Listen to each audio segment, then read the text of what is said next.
Hello दोस्तों, आज का टॉपिक ऐसा है कि हिंदी साहित्य में जहाँ भाव आया वहाँ रस भी चुपके से आ गया। आज हम पढ़ेंगे रस की परिभाषा, रस के अंग और रस के सभी प्रकार, वो भी ऐसी ट्रिक के साथ कि परीक्षा में सवाल देखते ही दिमाग बोलेगा, अरे भाई ये तो मुझे आता है, पता है। तो चलिए शुरू करते हैं। आज क्या क्या पढ़ने वाले हैं हम?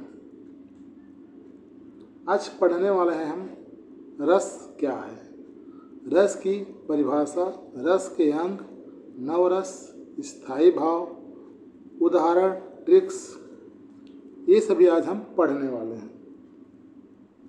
तो भाई आज खाली रस रस नहीं करेंगे, पहले समझेंगे रस आखिर है क्या, फिर इसकी परिभाषा, फिर इसके अंग, फिर आएगा सबसे महत्वपूर्ण हिस्सा नवरस और उसके स्थायी भाव।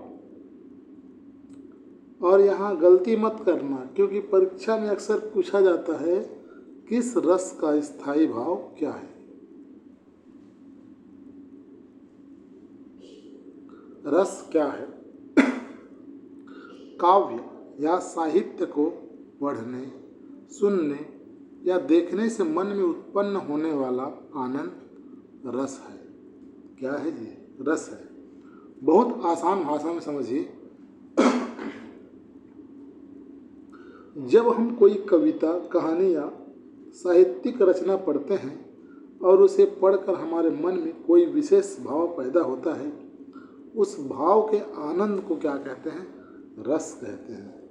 एक जोक है, जैसे चाय पीकर जी आनंद मिलता है, वो चाय का रस है। लेकिन हिंदी साहित्य में चाय नहीं, भाव का आनंद रस है। इसलिए परीक्षा में चाय वाला रस मत लिख देना भाई, ठीक है? चलो, भरत मुनि का रस सूत्र, विभावानुभावक व्यचारी संयोगा द्रस निष्पत्ति है। अब आता है परीक्षा का बहुत महत्वपूर्ण हिस्सा। रस का प्रसिद्ध सूत्र दिया है, किसने दिया है? भरत मुनि ने। विभावानुभाव व्यभिचारी संयोगा द्रसा निष्पत्ति। पहली बार सुनने में लगता है संस्कृत ने बदला ले लिया, लेकिन घबराना नहीं, हम इसे टुकड़ों में समझेंगे।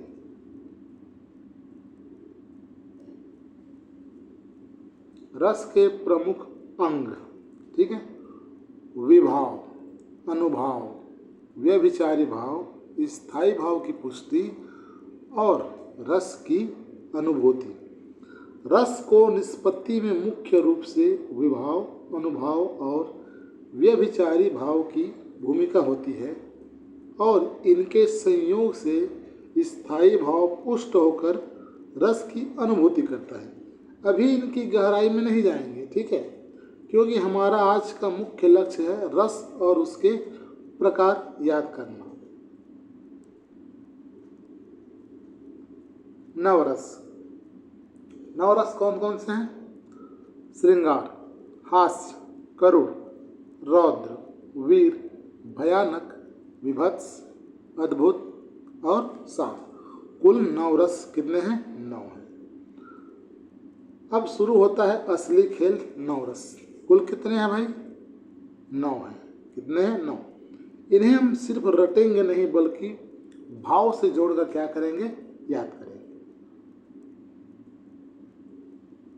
पहला है श्रृंगार रस, स्थायी भाव। ये मेन पॉइंट है, आप याद करते चलिए। स्थायी भाव क्या है इसकी? रति।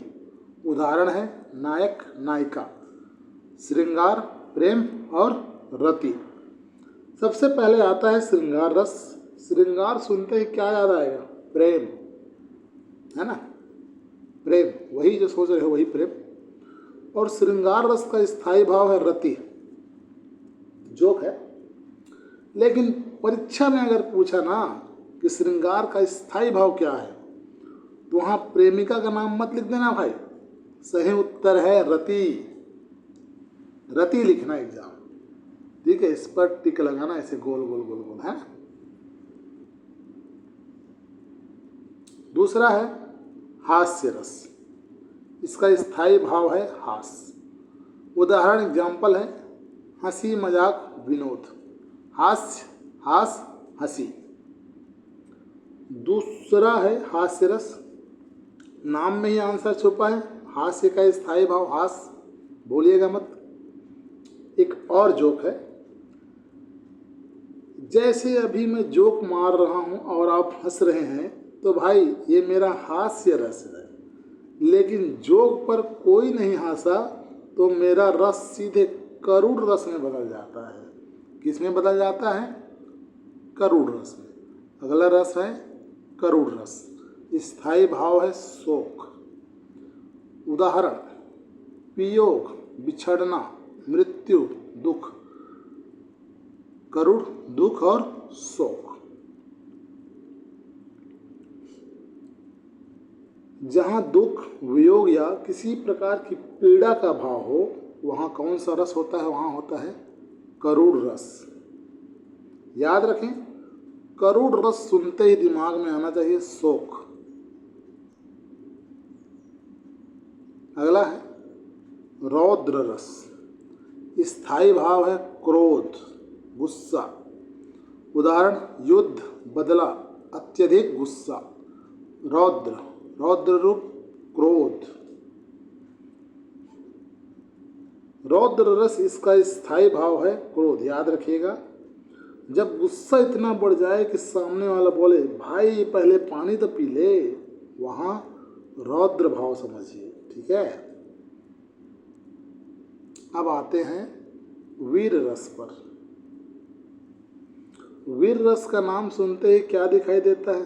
साहस पराक्रम युद्ध और देशभक्ति, ये सभी चीजें दिखाई देता है। और इसका स्थायी भाव क्या है? उत्साह। एक छोटी सी जोक और है, परीक्षा में कठिन सवाल देखकर भी अगर आप भागे नहीं तो आपके अंदर वीर रस जाग चुका है। अगला है भयानक रस, नाम में ही भयानक छुपा है, ठीक है। नाम ही बता रहा है जहां डर का भाव, क्या हो? डर का भाव। स्थायी भाव है भय, डरावना दृश्य भूत भयावह परिस्थिति। एक जोक और सुना रहा हूं। रात में अकेले कमरे में आवाज आए खटा खटा खटा, तुरंत भयानक रस पैदा हो जाता है मन में, ठीक है। इसे बोलते हैं भयानक रस। अगला है विभत्स रस। अब थोड़ा संभल कर, क्योंकि नाम ही थोड़ा भारी है। विभत्स रस, जहाँ किसी घृणित वस्तु या दृश्य को देखकर मन में घृणा उत्पन्न हो, वहाँ क्या होती है? विभत्स रस। स्थायी भाव है जुगुप्सा, घृणित या गंदी वस्तु देखना, है ना। एक और जोक है, बोलो तो सुना देता हूँ। चलिए, फ्रिज 3 महीने से साफ नहीं किया और अंदर से कुछ नया जीव निकल आया, वहाँ जो भाव आएगा ना, वही है विभत्स रस।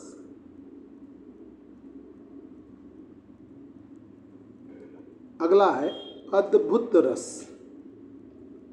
अब ऐसा कुछ दिखाई दे जिसे देखकर मुंह से निकले अरे वाह ये कैसे हुआ, है ना।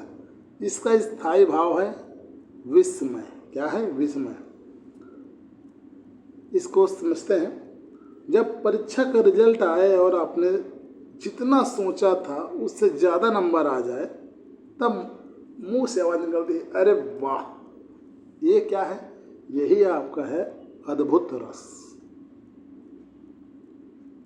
अगला है शांत रस। और अब आता है शांत रस, जहाँ मन शांत हो, संसार की चीज़ों से मोह कम हो जाए, वैराग्य का भाव हो, वहाँ शांत रस है। स्थायी भाव है निर्वेद।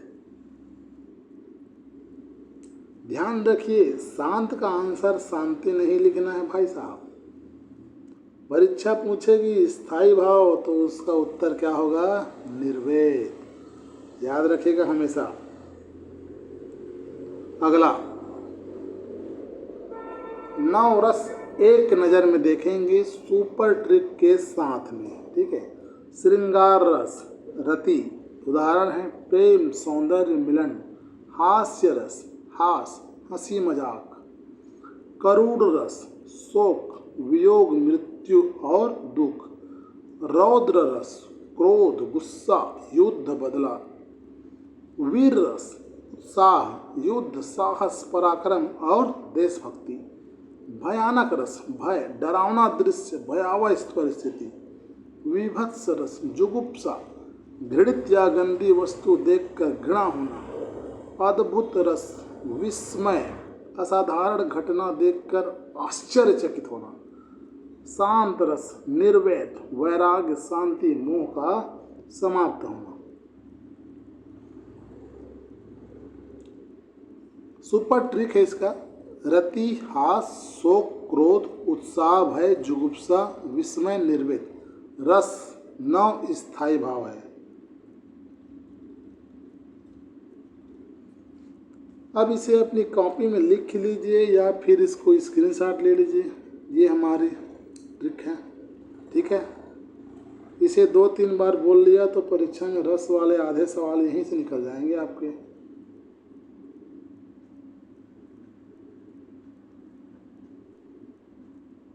तो आज हमने क्या क्या सीखा? आज हमने सीखा है रस की परिभाषा। जिससे सहृदय के हृदय में आनंद की अनुभूति हो उसे क्या कहते हैं? रस कहते हैं। भरत मुनि का रस सूत्र विभाव, अनुभाव, संचारी भाव और रस। रस के अंग विभाव कारण, अनुभाव परिणाम, संचारी भाव सहायक भाव। और 9 रस पढ़े। श्रृंगार, हास्य, करुण, रौद्र, वीर, भयानक, विभत्स, अद्भुत और शांत। उसे याद रखने की ट्रिक, मूल ट्रिक है रति हास, शोक, क्रोध, उत्साह, भय, जुगुप्सा, विभय, विस्मय, निर्वेद। शॉर्ट ट्रिक है रहा शोकरा उभज विनी। और स्मार्ट ट्रिक है रति से शुरू, निर्वेद पर समाप्त। याद रहेगा परफेक्ट। अब इसके स्थायी भाव देख लीजिए एक नज़र में। स्क्रीनशॉट ले लीजिएगा आराम से।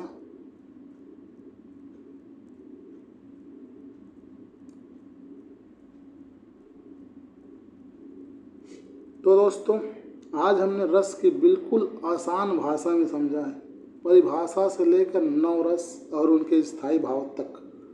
याद रखिए रस को सिर्फ रटना नहीं है, भाव से जोड़ना है। मिलते हैं अगली क्लास में एक नए महत्वपूर्ण टॉपिक के साथ। तब तक पढ़ते रहिए, मुस्कुराते रहिए और हमारे चैनल को लाइक कीजिए। सब्सक्राइब करना बिल्कुल कंपलसरी है, भूलिएगा मत। ठीक है, चलिए मिलते हैं अगली क्लास में।